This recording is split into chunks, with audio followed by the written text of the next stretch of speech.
नमस्कार दोस्तों, आपका मेरे YouTube वास्तु ज्ञान चैनल पर हार्दिक स्वागत है। आज की कहानी में हम आपको बताएंगे कि मनुष्य की कीमत क्या है। लोहे की दुकान में अपने पिता के साथ काम कर रहे एक बालक ने अचानक ही अपने पिता से पूछा, पिताजी, इस दुनिया में मनुष्य की क्या कीमत होती है? पिताजी एक छोटे से बच्चे से ऐसा गंभीर सवाल सुनकर हैरान रह गए।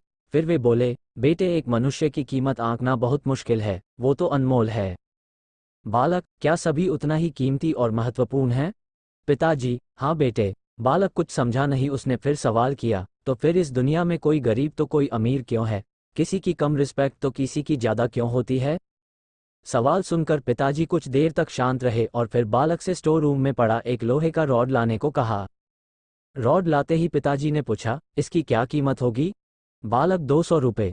पिताजी, अगर मैं इसके बहुत से छोटे छठे कील बना दूं तो इसकी क्या कीमत हो जाएगी?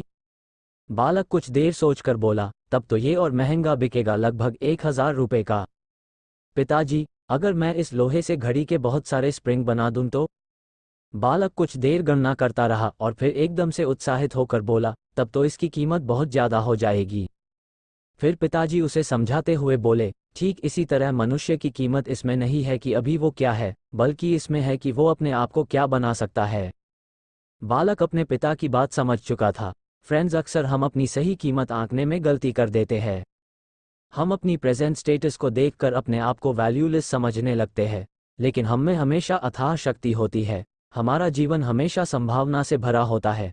हमारी जीवन में कई बार स्थितियां अच्छी नहीं होती है, पर इससे हमारी वैल्यू कम नहीं होती है। मनुष्य के रूप में हमारा जन्म इस दुनिया में हुआ है, इसका मतलब है हम बहुत स्पेशल और इम्पॉर्टेंट हैं। हमें हमेशा अपने आप को इम्प्रूव करते रहना चाहिए और अपनी सही कीमत प्राप्त करने की दिशा में बढ़ते रहना चाहिए।